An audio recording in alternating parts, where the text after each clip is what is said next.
ഈശോയിൽ സ്നേഹമുള്ളവരെ, ഈ തിരുനാളിൻ്റെ എല്ലാവിധ ആശംസകളും നേരുകയാണ്. വിശുദ്ധ മർത്തയുടെയും വിശുദ്ധ മറിയത്തിൻ്റെയും വിശുദ്ധ ലാസറിൻ്റെയും തിരുനാൾ ഒരു കുടുംബത്തിൻ്റെ തിരുനാളാണ്. ഇത് ഈശോയ്ക്ക് വളരെ ഇഷ്ടമുള്ള ഒരു ഫാമിലിയായിരുന്നു. അത് ബൈബിളിൽ തന്നെ അത് പറയുന്നുണ്ട്. ഇവരെ ഈശോ വളരെയധികം സ്നേഹിച്ചിരുന്നു. അത് യോഹന്നാൻ്റെ സുവിശേഷം 11-ാം അധ്യായം 5-ാമത്തെ വാക്യമാണ്. യേശു മർത്തയെയും അവളുടെ സഹോദരിയെയും ലാസറിനെയും സ്നേഹിച്ചിരുന്നു. ലാസറിനെ പ്രത്യേകം പരിഗണിച്ചിരുന്നതായിട്ടും ഈ 11-ാമത്തെ യോഹന്നാൻ്റെ സുവിശേഷം 11-ാം അധ്യായത്തിൽ തന്നെ പറയുന്നുണ്ട്. 3-ാമത്തെ വാക്യത്തിൽ കർത്താവേ, ഇതാ അങ്ങ് സ്നേഹിക്കുന്നവൻ രോഗിയായിരിക്കുന്നു. അപ്പോൾ ഈ വിധത്തിൽ ഒരു പ്രത്യേക ഒരു സ്നേഹമുണ്ടായിരുന്നു. അതിന് കാരണം അവർ ഈശോയുടെ കൂടെ ആയിരിക്കുവാനായിട്ട് അവർ പരിശ്രമിച്ചിരുന്നു എന്നതാണ്. ഈശോയ്ക്ക് വേണ്ടി ചെയ്യാൻ പറ്റുന്നെല്ലാം അവർ ചെയ്തിരുന്നു. നമ്മൾ ഇന്ന് ഈ വിശുദ്ധരുടെ തിരുനാൾ കൊണ്ടാടുമ്പോൾ കുടുംബജീവിതത്തിനെ കുറിച്ച് ചിന്തിക്കുന്നത് നല്ലതാണ്. കുടുംബത്തിലെ ചില കൂട്ടായ്മ, കുടുംബത്തിലെ സമ്പർക്കം, സ്നേഹം, ശുശ്രൂഷകൾ, പരസ്പര ധാരണ, ഇതൊക്കെ ചിന്തിക്കുന്നത് നല്ലതാണ്. അതുപോലെ തന്നെ ഒരു സുഹൃത്തെന്ന നിലയിലുള്ള സുഹൃത്തുക്കൾ, ഈശോയുടെ സുഹൃത്തുക്കളാകാനായിട്ടുള്ള വിളി. നമ്മളിപ്പോൾ ചിലപ്പോൾ അപ്പനോടും അമ്മയോടും ഒട്ടുമിക്ക കാര്യങ്ങളും പറയും, പക്ഷേ വളരെ പേഴ്സണലായിട്ടുള്ള ചില കൂട്ടുകാരോട് മാത്രം പറയുന്ന കാര്യങ്ങൾ പറയല. ഇല്ല, കൂട്ടുകാരും ചില പ്രായം എത്തുമ്പോൾ 10-20 വയസ്സൊക്കെ ആകുമ്പോൾ ആൺപിള്ളേരായാലും പെൺപിള്ളേരായാലും അവർ തമ്മിൽ പറയുന്ന കാര്യങ്ങളുണ്ട്. അത് മാതാപിതാക്കളോട് പറയില്ല. പ്രായമെത്തുമ്പോൾ ചോദിക്കേണ്ട സംശയങ്ങൾ ചിലപ്പോൾ അപ്പനും അമ്മയോടും ചോദിക്കില്ല, അവർക്ക് ബുദ്ധിമുട്ടായിരിക്കും ചോദിക്കാൻ. പക്ഷെ കൂട്ടുകാരോട് ചോദിക്കും. ഇപ്പോൾ ഈശോ ഈ കുടുംബത്തെ ഒരു കൂട്ടുകാരെ പോലെ കണ്ടിരുന്നു. അതുപോലെ തന്നെ എല്ലാ അർത്ഥത്തിലും അവരോട് ഒരു സ്നേഹബന്ധം ഈശോ പുലർത്തിയിരുന്നു. ഇത് നമ്മൾ ഇന്ന് ചിന്തിക്കുമ്പോഴും ഇവർ ഈശോയുടെ കൂടെ ആയിരുന്നു എന്ന കാര്യം നമ്മളെ വിലക്കെടുക്കുമ്പോഴും കുടുംബ പ്രാർത്ഥനയുടെ കാര്യം ഒരു പ്രധാനപ്പെട്ട കാര്യമാണ്. കാരണം ഈശോയുടെ കൂടെ ആയിരിക്കാൻ ഇവർ പരിശ്രമിച്ചിരുന്നു. ഇത് 12-ാമത്തെ അധ്യായം, യോഹന്നാൻ്റെ സുവിശേഷം 12-ാം അധ്യായം 2-ാം വാക്യത്തിൽ അവന് അത്താഴമൊരുക്കി. അത് തൈലാഭിഷേകത്തിൻ്റെ വായനയാണ്. അവൻ അത്താഴമൊരുക്കി, മർത്ത പരിചരിച്ചു. അവനോടുകൂടെ ഭക്ഷണത്തിനിരുന്നവരിൽ ലാസറുമുണ്ടായിരുന്നു. അപ്പോൾ കൂടെയിരിപ്പ് അത് യഥാർത്ഥത്തിൽ കുടുംബ പ്രാർത്ഥനയാണ്. കൂടെയിരിപ്പ്. നമുക്ക് നമ്മുടെ വീടുകളിൽ ഈശോയുടെ തിരുഹൃദയ പ്രതിഷ്ഠ, അതാണ് പ്രധാന പ്രതിഷ്ഠ. ചില കുടുംബങ്ങളിൽ കുടുംബത്തിൻ്റെ പ്രതിഷ്ഠ നടത്താറുണ്ട്. അപ്പോൾ ഇത് ഒരാളെ വിളിച്ച് വീട്ടിൽ ഇങ്ങനെ ക്ഷണിച്ചിരുത്തിയിരിക്കുക, എന്നിട്ട് പള്ളിയിലച്ഛനെ വിളിച്ചു കൊണ്ടുവന്നിട്ട് വീട് വെഞ്ചരിക്കുമ്പോൾ ആ രൂപമൊക്കെ വെഞ്ചരിച്ച് പ്രതിഷ്ഠയൊക്കെ നവീകരിച്ച് അങ്ങനെ ഒരാളെ അവിടെ ഇരുത്തിയിരിക്കുക. അപ്പോൾ ഈശോ അവരുടെ വീട്ടിൽ ചെന്നപ്പോഴും ഈശോയോട് കാണിക്കുന്ന അവരുടെ സ്നേഹം, ഈശോയുടെ കൂടെ ഇരിക്കാനുള്ള അവരുടെ സ്നേഹം, ഒരു പരിചരിച്ചും കൂടെ ഇരുന്നും ഭക്ഷണത്തിന് ഒരുമിച്ചൊക്കെ ഇരുന്നും ഈശോയുടെ കൂടെ ഇരിക്കുന്ന ഒരു രീതി. നമ്മുടെ വീട്ടിൽ അച്ഛന്മാരാരെങ്കിലും വരികയാണെങ്കിൽ നമ്മൾ അച്ഛനെ അവിടെ വാതിക്കൽ ഇരുത്തിയിട്ട് നമ്മൾ പിന്നാമ്പുറത്ത് അടുക്കള ഭാഗത്ത് പോയിരിക്കുമോ? നമ്മൾ അച്ഛൻ്റെ കൂടെ ഇരിക്കും. ആ കൂടെ ഇരിപ്പ് അതൊരു പ്രധാനപ്പെട്ട കാര്യമാണ്. അപ്പോൾ അങ്ങനെയെങ്കിൽ ഈശോയെ പ്രതിഷ്ഠിച്ച് വെച്ചിരിക്കുക. അങ്ങൻ്റെ ഭവനത്തിൽ രാജാവായി വാഴണമേ, എൻ്റെ പ്രവൃത്തികളെ നിയന്ത്രിക്കണമേ എന്ന് പറഞ്ഞ് ഈശോയെ വിളിച്ചിരുത്തി. എന്നിട്ട് ഈശോയുടെ കൂടെ ഇരിക്കുന്നുണ്ടോ? കുടുംബ പ്രാർത്ഥന ചൊല്ലുന്നുണ്ടോ? ജീവിതത്തിലെ വിഷമഘട്ടങ്ങളിൽ ഒന്ന് ആ വഴിയിലൂടെ, ആ മുറിയിലൂടെ കടന്നു പോകുമ്പോൾ എൻ്റെ ഈശോയെ എന്ന് പറഞ്ഞ ആ മുഖത്തേക്ക്, ആ ഫോട്ടോയിലേക്ക് ഒന്ന് നോക്കിയിട്ടുണ്ടോ? സങ്കടങ്ങൾ വരുമ്പോൾ മറ്റു പലരോടും പരാധീനതകൾ പറഞ്ഞ്, അല്ലെങ്കിൽ ചിലപ്പോൾ ആ സങ്കടത്തിൽ നിന്ന് വിടുതൽ കിട്ടാൻ മറ്റു പല ലോകത്തിൻ്റെതായിട്ടുള്ള കാര്യങ്ങളിലേക്ക് ആശ്രയം വെക്കുമ്പോഴും എൻ്റെ വീട്ടിലിരിക്കുന്ന ഈശോയോട് പറയാൻ ശ്രമിച്ചു. എൻ്റെ വീട്ടിലിരിക്കുന്ന ഈശോയോട് ഒരു അരമണിക്കൂറെങ്കിലും എല്ലാ ദിവസവും. അതാണ് കുടുംബ പ്രാർത്ഥന. കുടുംബ പ്രാർത്ഥന ചൊല്ലാത്തത് പാപമാണോ എന്നെനിക്കറിയില്ല. കാരണം ചിലപ്പോഴിങ്ങനെ ചൊല്ലിവിടും, മനസ്സെവിടെയെങ്കിലും ആയിരിക്കും. അങ്ങനെ ചൊല്ലിയിട്ടും കാര്യമില്ല. പക്ഷേ അങ്ങനെ ചൊല്ലിയാൽ ഒരർത്ഥത്തിൽ അത് ഗുണകരമാണ്. കാരണം ദൈവനാമം നിറയുന്നത് കൊണ്ട് ആ സ്ഥലത്തിന് അത് ഉപകാരമാവും. പക്ഷെ നമ്മുടെ വ്യക്തിപരമായ പ്രാർത്ഥനയും പ്രധാനപ്പെട്ടതാണ്. ചില പ്രാർത്ഥിക്കാൻ തോന്നുന്നില്ല. കാരണം അങ്ങനെ പറയുന്നത് ഈ വാചിക പ്രാർത്ഥന ഇങ്ങനെ ചൊല്ലി വിടുന്നത് കൊണ്ടാണ്. ശരിക്കും അത് ഈശോയോടുള്ള ബന്ധത്തിൻ്റെ അടിസ്ഥാനത്തിൽ ഈശോയോട് സംസാരിക്കുന്ന വിധത്തിൽ അങ്ങനെ പ്രാർത്ഥിച്ചിരുന്നെങ്കിൽ പ്രാർത്ഥന ഒരിക്കലും മടുപ്പ് തോന്നിയില്ല. അപ്പോൾ ഈശോയുടെ കൂടെ ഇരിക്കുക, അത് നമ്മൾ ധ്യാനിക്കേണ്ട ഒരു കാര്യം. കുടുംബ പ്രാർത്ഥന. ഇന്ന് ഈ കുടുംബത്തെ ചിന്തിക്കുമ്പോൾ നമുക്ക് ഈശോ യഥാർത്ഥത്തിൽ നമ്മുടെ വീട്ടിൽ വന്നിരിക്കുമോ? അങ്ങനെ ഒരു അനുഭവം നമുക്കുണ്ടാവുമോ?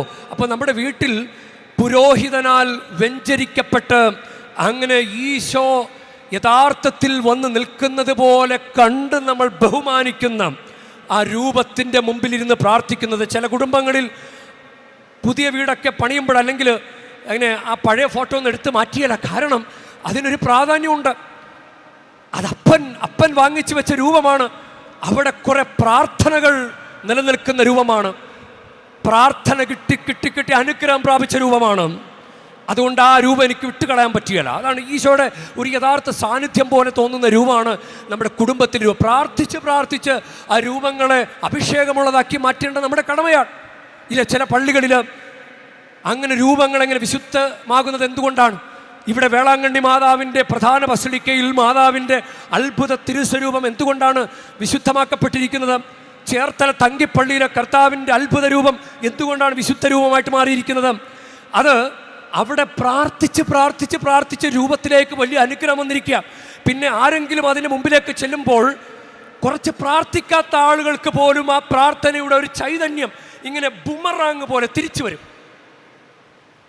അത് വലിയൊരു അനുഗ്രഹമല്ലേ? നമ്മുടെ കുടുംബത്തിൽ കുറച്ച് പ്രാർത്ഥിക്കുന്നവരുണ്ടാവും. അപ്പോൾ കുറേ പ്രാർത്ഥിക്കുന്നവർ അവിടെ ഇരുന്ന് പ്രാർത്ഥിച്ച് ആ രൂപം അനുഗ്രഹമാക്കുമ്പോൾ പ്രാർത്ഥിക്കാത്തവർ വെറുതെ ഒന്ന് കടന്നു പോയാൽ പോലും അവർക്ക് അനുഗ്രഹമാവും. അപ്പം കുടുംബ പ്രാർത്ഥന ഇന്നത്തെ ദിവസം വളരെയധികം ഈശോയെ കൂടെ ഇരുത്തുക. കൂടെയുള്ള ഈശോയെ ഒന്ന് മൈൻഡ് ചെയ്ത് വിടുക. ഈശോ ഉള്ളതുപോലും ഒന്ന് വിചാരം പോലും ഇല്ലാതെ കടന്നു പോകല്ലേ. ഈശോയെ അവിടെ പ്രതിഷ്ഠിച്ച് വച്ചിരിക്കുകയാണ്. ഇനി രണ്ടാമത്തെ ഒരു കാര്യം, വിശ്വാസ പരിശീലനം വളരെ പ്രധാനപ്പെട്ട കാര്യമാണ്. നമ്മളിങ്ങനെ വിചാരിക്കും മറിയമാണ് നല്ല ഭാഗം തിരഞ്ഞെടുത്തതെന്ന് ലൂക്കായുടെ സുവിശേഷത്തിൽ പറയുന്നുണ്ട്. അപ്പോൾ മറിയം ബെസ്റ്റാണെന്ന് വിചാരിക്കും. പക്ഷേ മർത്തായുടെ ഭാഗം ഇന്നത്തെ സുവിശേഷം നമ്മൾ ശ്രദ്ധിക്കുമ്പോഴും മർത്ത ഒന്നിനൊന്ന് മെച്ചമാണ്. മർത്ത അത് യോഹന്നാന്റെ സുവിശേഷം 11-ാം വാക്യത്തിൽ മർത്ത യേശുവിനോട് പറഞ്ഞു, കർത്താവേ, നീ ഇവിടെ ഉണ്ടായിരുന്നുവെങ്കിൽ എൻ്റെ സഹോദരൻ മരിക്കുകയില്ലായിരുന്നു. ഇതിപ്പോൾ മർത്ത പറയുമ്പോൾ അപ്പം മറിയം കുറഞ്ഞു പോയോ? അല്ല, മറിയവും അത് തന്നെ പറയുന്നുണ്ട്. അത് യോഹന്നാന്റെ സുവിശേഷം 11-32 വാക്യത്തിൽ മറിയം യേശു നിന്നിരുന്നിടത്ത് വന്ന് അവനെ കണ്ടപ്പോൾ കാൽക്കൽ വീണ് പറഞ്ഞു, കർത്താവേ, നീ ഇവിടെ ഉണ്ടായിരുന്നെങ്കിൽ എൻ്റെ സഹോദരൻ മരിക്കുമായിരുന്നില്ല. അപ്പോൾ ഒന്നോർത്തൊക്കെ, വിശ്വാസ പരിശീലനം കുടുംബത്തിൽ ഒന്നിനൊന്ന് മെച്ചം. ചേട്ടൻ മാത്രമല്ല പ്രാർത്ഥിക്കുന്ന, ചേച്ചി മാത്രമല്ല പ്രാർത്ഥിക്കുന്ന, രണ്ടുപേരും വിശ്വാസ പരിശീലനത്തിൻ്റെ കാര്യത്തിൽ ഒന്നിനൊന്ന് മെച്ചം. അതാണ് ഒന്നിനൊന്ന് മെച്ചം പോലെയാണ് അത് നമ്മൾ ധ്യാനിക്കണം. ഇനി മർത്തയെക്കുറിച്ച് വീണ്ടും, അപ്പോൾ എന്നാൽ നീ ചോദിക്കുന്നത് എന്തും ദൈവം നിനക്ക് തരുമെന്ന് എനിക്കറിയാം. അതായത് ഈശോയോടാണ് പറയുന്നത്. ഈശോ ദൈവത്തിൻ്റെ പുത്രനാണ്. ഈശോ ദൈവത്തോട് പറഞ്ഞാൽ അതെല്ലാം എനിക്ക് തരും എന്ന് പിതാവ്, പുത്രൻ, പരിശുദ്ധാത്മാവ്, ആ ത്രിത്വൈക ദൈവം കാറ്റഗിസത്തിൻ്റെ ആദ്യ പാഠങ്ങളിൽ പഠിക്കേണ്ട കാര്യമാണത്. ദൈവത്തിൽ 3 ആളുകൾ. അപ്പം കാറ്റഗിസത്തിൻ്റെ അടിസ്ഥാന പാഠങ്ങൾ ഇവൾക്കറിയാം, കാറ്റഗിസം അറിയാം. വിശ്വാസ പരിശീലനം വളരെ പ്രധാനപ്പെട്ട കാര്യമാണ്. അറിവ് വേണം. അറിവിന്മേലാണ് അഭിഷേകം ഉണ്ടാകുക. വിശ്വാസത്തെക്കുറിച്ച് അറിവ് വേണം. മറിയം 3-ാം വയസ്സിൽ ദേവാലയത്തിൽ സമർപ്പിക്കപ്പെട്ടവളാണ്. അതുകൊണ്ടാണ് മറിയത്തിന് ദൈവദൂതൻ വന്ന് ഇതാ കർത്താവിൻ്റെ ദാസി, ഇങ്ങനെ ദൈവകൃപ നിറഞ്ഞവളെ എന്ന് പറഞ്ഞപ്പോൾ ഇതാ കർത്താവിൻ്റെ ദാസി എന്ന് മറുപടി പറയത്തക്ക വിധം ഇപ്പോൾ മർത്ത ഈശോയോടിങ്ങനെ ചോദ്യത്തിന് ഉത്തരമെന്ന് ഒരു ആലോചനയുമില്ലാതെ മറുപടി പറയുന്നത് പോലെ കർത്താവിൻ്റെ മാലാഖയുടെ മുമ്പിൽ മറിയത്തിന് മറുപടി പറയാൻ പറ്റിയത്, ഒന്ന് ആലോചിക്കട്ടെ മാലാഖെ എന്ന് പറയാതെ ഇതാ കർത്താവിൻ്റെ ദാസി, നിന്റെ വാക്ക് നിറവേറട്ടെ എന്ന് പറയാൻ സാധിച്ചത് വിശ്വാസ പരിശീലനമുള്ളത് കൊണ്ടാണ്. ആരെങ്കിലും വന്നിട്ട് മറിയം ദൈവത്തിൻ്റെ അമ്മയല്ല എന്ന് പറയുമ്പോൾ അവർ അവർക്കറിയാവുന്ന വചനങ്ങൾ വെച്ചിട്ട് അവർ നിങ്ങളെ തോൽപ്പിക്കാൻ ശ്രമിക്കുമ്പോൾ, പ്രിയ ദൈവമക്കളെ, നിങ്ങൾക്ക് മറുപടി പറഞ്ഞു നിൽക്കാൻ പറ്റുമോ? മറിയം ദൈവത്തിൻ്റെ അമ്മയല്ലെന്ന് നിങ്ങളോട് ആരോടെങ്കിലും പറഞ്ഞാൽ ദൈവത്തിൻ്റെ അമ്മയാണ് മറിയം എന്ന് പറയാൻ നിങ്ങൾക്ക് പറ്റുമോ? ഇനി എങ്കിൽ ഒന്ന് തെളിയിക്ക് എന്ന് പറഞ്ഞാൽ എന്ത് പറയും? ഒരു 6ാം ക്ലാസ്സിൽ പഠിക്കുന്ന ഒരു കുട്ടി കുടുംബ കൂട്ടായ്മയിൽ ചോദിച്ചപ്പോൾ ആ കുട്ടി പറഞ്ഞു, ഈശോയുടെ അമ്മയാണ് മറിയം. കാരണം ഈശോ ദൈവമാണ്, അതുകൊണ്ട് മറിയം ദൈവത്തിൻ്റെ അമ്മയാണ്. ഈശോ ദൈവമാണ്, അതുകൊണ്ട് ഈശോയുടെ അമ്മ ദൈവത്തിൻ്റെ അമ്മയാണ്. Simple logic. ഈശോയുടെ ദൈവത്വവും മനുഷ്യത്വവും വേർതിരിക്കാൻ പറ്റില്ല. നമുക്കിന്ന് ഈ കുടുംബത്തിൽ ഈശോയുടെ പെരുമാറ്റം കാണുമ്പോൾ ഈശോ പരിപൂർണ മനുഷ്യനാണ്. എന്നാൽ മർത്ത പറയുന്നത് കണ്ടോ, നീ ദൈവം നിനക്ക് തരും, നീ ചോദിക്കുന്നതും ദൈവം നിനക്ക് തരും, ദൈവത്തിൻ്റെ പുത്രനാണ്. അപ്പൊ ഈശോയുടെ ദൈവത്വവും മനുഷ്യത്വവും ഒരേ സമയം മർത്ത പറയുന്നത് കണ്ടോ? ഈ കുടുംബത്തിൽ നമ്മൾ കാണുന്നത് കണ്ടോ? അങ്ങനെ ഒരു ദൈവ മനുഷ്യന് ജന്മം കൊടുത്ത പരിശുദ്ധ മറിയം മനുഷ്യനായ ഈശോയുടെ അമ്മ മാത്രമല്ല, ദൈവമായ ഈശോയുടെ അമ്മയാണ്. അപ്പോ മറിയം ദൈവമാതാവാണ്. ഇത് നമുക്ക് അവരോട് പറയാൻ പറ്റുമോ? അപ്പൊ വിശ്വാസ പരിശീലനമില്ലെങ്കിൽ നമ്മളൊരു ചോദ്യത്തിന് എങ്ങനെ മറുപടി പറയും? എനിക്കറിയില്ല എന്ന് പറയേണ്ടി വരില്ലേ? അപ്പൊ നമ്മൾ തോറ്റുപോയില്ലേ? തോറ്റു കൊടുക്കരുത്. അതാണ് മർത്ത ഈശോയുടെ മുമ്പിൽ ഇങ്ങനെ ഓരോ കാര്യങ്ങൾ മർത്ത പറഞ്ഞു, അന്ത്യദിനത്തിലെ പുനരുത്ഥാനത്തിൽ അവൻ ഉയർത്തെഴുന്നേൽക്കുമെന്ന് എനിക്കറിയാം. യേശു അവളോട് പറഞ്ഞു, ഞാനാണ് പുനരുത്ഥാനം ജീവനും, എന്നിൽ വിശ്വസിക്കുന്നവൻ മരിച്ചാലും ജീവിക്കും. അങ്ങനെ ജീവിക്കും, എന്നെ വിശ്വസിക്കുകയും ചെയ്യുന്ന ഒരിക്കലും മരിക്കുകയില്ല. ഇത് നീ വിശ്വസിക്കുന്നുവോ? അവൾ പറഞ്ഞു, ഉവ്വ് കർത്താവേ, നീ ലോകത്തിലേക്ക് വരാനിരുന്ന ദൈവപുത്രനായ ക്രിസ്തുവാണെന്ന് ഞാൻ വിശ്വസിക്കുന്നു. നമുക്ക് ഇത് വിശ്വസിക്കണം. ഈശോ പുനരുത്ഥാനവും ജീവനുമാണെന്ന് വിശ്വസിക്കണം. ഈശോയുടെ മുമ്പിൽ പോയി നിൽക്കേണ്ടവരാണ് നമ്മളെന്ന് വിശ്വസിക്കണം. നമ്മുടെ ജീവിതത്തിൻ്റെ ചില ക്രമീകരണങ്ങൾ കണ്ടു കഴിഞ്ഞാൽ ഈ ലോകത്ത് വെച്ച് തീർന്നു പോകും. അങ്ങനെ ഒരു പരലോകമില്ല, സ്വർഗലോക ജീവിതമില്ല എന്ന് വിചാരിക്കുന്നത് കണക്കാണ് നമ്മുടെയൊക്കെ ചില ജീവിത രീതികൾ. അപ്പോൾ വിശ്വാസ പരിശീലനം ഒരു മസ്റ്റായിട്ടുള്ള കാര്യമാണ്. അത് നമുക്ക് വേണം. അത് വളരെ പ്രധാനപ്പെട്ടൊരു കാര്യമാണ്. വിശ്വാസ പരിശീലനത്തിന്മേലാണ് അഭിഷേകമുണ്ടാകുക. അറിവില്ലായ്മയാണ് പല കെണികൾക്കും കാരണം. അപ്പോൾ അതുകൊണ്ടാണല്ലോ, അറിവില്ലാത്തത് കൊണ്ടാണ് ഇങ്ങനെ കുടുംബത്തിലൊക്കെ പ്രാർത്ഥിക്കുകയും പള്ളിപ്പോവുകയും ചെയ്യുന്ന ചില അമ്മമാർ വന്നിട്ട് മക്കളോട് ഇവിടെ ചരട് കെട്ടാനും തൂവാല കെട്ടാനും താക്കോല് കൂട്ടാനും പറയുന്നത്. ഇത് ദൈവമായിട്ട് ബന്ധമില്ലാത്ത കാര്യമാണെന്നും ദുരാചാരമാണെന്നും എന്തേ അറിവില്ലാത്തത്? കാറ്റിസം പഠിച്ചിട്ടില്ലേ? 1-ാം പ്രമാണ ലംഘനമാണെന്ന് എന്തുകൊണ്ടാണത് മനസ്സിലാകാത്തത്? അപ്പൊ വിശ്വാസ പരിശീലനവും അറിവും വളരെ പ്രധാനപ്പെട്ട കാര്യമാണ്. അറിവില്ലായ്മയാണ് വളരെ വലിയ തെറ്റിലേക്ക് നമ്മളെ നയിക്കുന്നത്. ഇനി 3-ാമത്തെ ഒരു കാര്യം, മാനുഷികമായൊരു വളർച്ച ഈ കുടുംബത്തിലുണ്ട്. മാനുഷികമായ വളർച്ച. ഇപ്പോൾ മർത്ത പറഞ്ഞു, അവളത് എന്നെ തനിയെ വിട്ടിരിക്കുന്നു, എന്നെ സഹായിക്കാൻ പറയും. അവളത് പറഞ്ഞില്ലായിരുന്നെങ്കിൽ ഈശോ ഈ നല്ല ഭാഗത്തെക്കുറിച്ച് പറയലായിരുന്നു.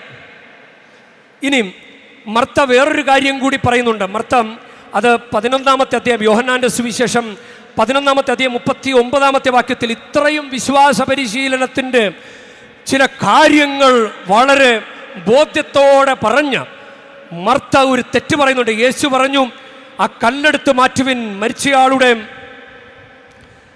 സഹോദരിയായ മർത്ത പറഞ്ഞു, കർത്താവേ, ഇപ്പോൾ ദുർഗന്ധമുണ്ടായിരിക്കും, ഇത് 4-ാം ദിവസമാണ്. ഇത് ഇനി നടക്കാൻ പോകുന്നില്ല, 4-ാം ദിവസമായി, ഇനിയൊന്നും നടക്കാൻ പോകുന്നില്ല എന്ന് ഒരു സംശയം അവിടെ ഉണ്ട്. നമുക്കിത് പറ്റുന്നതാണ്. നമ്മൾ കുറേ പ്രാർത്ഥിക്കുന്നുണ്ട്, പള്ളിയിൽ പോകുന്നുണ്ട്, കുമ്പസാരിക്കുന്നുണ്ട്. പക്ഷേ ചില നേരങ്ങളിൽ നമ്മൾ സംശയിച്ചു പോകും, ദൈവം ഉണ്ടോ, ദൈവം എന്നെ സഹായിക്കുമോ, ദൈവത്തിന് വല്ലതും നടക്കോ എന്ന് നമ്മൾ സംശയിക്കും. ഇതൊരു കുടുംബത്തിലുള്ളൊരു കാര്യമാണ്. അപ്പോൾ ഈശോ ഇതിനെല്ലാം മറുപടി പറയുന്നുണ്ട്. നല്ല ഭാഗം തിരഞ്ഞെടുത്ത കാര്യം പറയുന്നത് ഈശോ ഉടനടി മറുപടി കൊടുക്കുന്നുണ്ട്. ഇവിടെയും ഈശോ യോഹന്നാൻ്റെ സുവിശേഷം 11-ാം അധ്യായം 40-ാം വാക്യത്തിൽ ഈശോ പറയുകയാണ്, യേശു അവളോട് ചോദിച്ചു, വിശ്വസിച്ചാൽ നീ ദൈവമഹത്വം ദർശിക്കുമെന്ന് ഞാൻ നിന്നോട് പറഞ്ഞില്ലേ? വിശ്വസിച്ചാൽ ദൈവമഹത്വം ദർശിക്കുന്നു. അപ്പോൾ അവർക്കൊരു വിശ്വാസക്കുറവ് അവിടെ ഉണ്ടായി. അപ്പോൾ വിശ്വാസം, അത് കുടുംബത്തിൽ ചില കാര്യങ്ങൾ അങ്ങോട്ടും ഇങ്ങോട്ടും തിരുത്തുക, അത് പ്രധാനപ്പെട്ടൊരു കാര്യമാണ്. അങ്ങോട്ടും ഇങ്ങോട്ട് പറഞ്ഞ തിരുത്താൻ പറ്റും. ഇവർ ഇതിൽ മർത്ത ഒരു മറുപടിയും പറയുന്നില്ല. മറുത്തൊരു ആ തിരുത്തലുകളൊക്കെ സ്വീകരിക്കാൻ. നല്ല ഭാഗത്തിൻ്റെ കാര്യം പറയുമ്പോഴും വിശ്വസിച്ചാൽ ദൈവമഹത്വം ദർശിക്കയില്ലേ എന്ന് പറയുമ്പോഴും മർത്ത പിന്നെ അങ്ങനെ ഒരു മറുപടി ഇല്ല. അതവൾ സ്വീകരിക്കുന്നു. തിരുത്തലുകൾ കുടുംബത്തിൽ സ്വീകരിക്കണം. കുടുംബത്തിൽ തിരുത്തലുകൾ സ്വീകരിക്കണം. അങ്ങനെ കുടുംബത്തിൽ തിരുത്തലുകൾ സ്വീകരിക്കണമെങ്കിൽ കുടുംബത്തിൽ ഒരാൾ മാത്രം മതിയോ? ഒരു 2-3 മക്കളെങ്കിലും വേണ്ടേ? ഈ കുടുംബത്തിലെ 3 മക്കൾ അവരങ്ങോട്ടും ഇങ്ങോട്ടും കാര്യങ്ങൾ പഠിക്കുന്നുണ്ട്. കാര്യങ്ങൾ പഠിക്കാൻ കുടുംബത്തിൽ മക്കൾ വേണം. ഒരു കുടുംബത്തിൽ ഒരു 17 വയസ്സുള്ള മകള്, അവൾ നല്ല വിശ്വാസ പരിശീലനത്തിൽ വളർന്ന ഒരു മകളാണ്. പെട്ടെന്ന് അവൾക്കൊരു പ്രണയമുണ്ടായി അന്യമതസ്ഥരുമായിട്ട്. അവൾ പെട്ടെന്ന് അങ്ങ് ഇറങ്ങിപ്പോയി. അപ്പോൾ ആ നാളുകളിൽ അവർക്ക് മൂത്ത മകൾക്ക്, ആ മകൾക്ക് 16 വയസ്സ് പ്രായമുള്ളപ്പോൾ അവർക്ക് രണ്ടാമതൊരു കുഞ്ഞ് ജനിച്ചു. ആ കുഞ്ഞുണ്ടായിരുന്നത് കൊണ്ട് ഈ മകൾ ഇറങ്ങിപ്പോയപ്പോൾ അപ്പനും അമ്മയ്ക്കും അത് താങ്ങാൻ പറ്റി, അല്ലെങ്കിൽ അവർ തകർന്നു പോയേനെ. അപ്പോൾ പലരും പറഞ്ഞു, ഈ കൊച്ചിനെ നിങ്ങൾക്ക് തന്നത് ഭാവിയിൽ അല്ലെങ്കിൽ ഇങ്ങനെ ഏതെങ്കിലും ഒരു സമയത്ത് ഇങ്ങനെ ഒരു അനർത്ഥം കുടുംബത്തിൽ വന്നു പെട്ടേക്കാം, അതിന് നിങ്ങളെ സപ്പോർട്ട് ചെയ്യാൻ വേണ്ടിയിട്ടാണ് ഈ ഒരു കൊച്ചിനെ കൂടി തന്നത്. അപ്പോൾ കുഞ്ഞുങ്ങളെ വേണ്ട വേണ്ട എന്ന് പറയുന്നവരും ചിലപ്പോൾ നിങ്ങളുടെ മക്കൾ തന്നെയായിരിക്കും അങ്ങോട്ടും ഇങ്ങോട്ടും അവരെ സപ്പോർട്ട് ചെയ്യുക. ചിലപ്പോൾ നിങ്ങളുടെ മക്കൾ തന്നെയായിരിക്കും നിങ്ങൾക്കൊരു താങ്ങായി മാറുക. അതുകൊണ്ട് കുടുംബത്തിൽ മക്കൾ വേണം. അങ്ങോട്ടും ഇങ്ങോട്ടും മാനുഷികമായ കാര്യങ്ങൾ പഠിക്കാനും മനസ്സിലാക്കാനും തിരുത്താനും കുടുംബത്തിൽ മക്കൾ വേണം. ഒരൊറ്റ കൊച്ച് എങ്ങനെ പഠിപ്പിക്കും, എങ്ങനെ തിരുത്തും, എങ്ങനെ കാര്യങ്ങൾ മനസ്സിലാക്കും? കുടുംബത്തിൽ മക്കൾ വേണം. അപ്പോൾ അത് പ്രധാനപ്പെട്ട ഒരു കാര്യമാണ്. ഇനി നമ്മൾ ഈ ലാറ്റിൻ കുർബാനയിലും രണ്ടാമത്തെ കുർബാന പ്രാർത്ഥനയുണ്ട്. കുർബാന വാഴ്ത്തുന്ന പ്രാർത്ഥനകൾ 4 എണ്ണമാണുള്ളത്. അതിൽ രണ്ടാമത്തെ പ്രാർത്ഥനയിലും അത് വിശ്വാസത്തിൻ്റെ രഹസ്യമെന്ന് ആ പ്രത്യുത്തരണം കഴിയുമ്പോഴും അങ്ങയുടെ മുമ്പിൽ നിൽക്കുന്നതിനും അങ്ങയെ പരിചരിക്കുന്നതിനും അർഹരാക്കി തീർത്തതിന് എന്ന് പറയുന്നൊരു പ്രാർത്ഥനാ വചനമുണ്ട്. അങ്ങയുടെ മുമ്പിൽ നിൽക്കുന്നതിനും അങ്ങയുടെ തിരുമുമ്പിൽ നിൽക്കുന്നതിനും അങ്ങയെ പരിചരിക്കുന്നതിനും. അപ്പോൾ ഈ മർത്ത പരിചരിച്ചു എന്ന് നമ്മൾ പലതവണ കാണുന്നുണ്ട്. ഇപ്പോൾ ലൂക്കായുടെ സുവിശേഷത്തിൽ ഇങ്ങനെ അവൾ പല കാര്യങ്ങളും ചെയ്ത് ശുശ്രൂഷയിൽ ഇങ്ങനെ വ്യാപൃത ആയിരിക്കുകയാണ്. മർത്ത പരിചരിച്ചു എന്ന് അത് യോഹന്നാന്റെ സുവിശേഷം 12-ാം വാക്യത്തിലും പറയുന്നുണ്ട്. അവൻ അത്താഴം ഒരുക്കി മർത്ത പരിചരിച്ചു.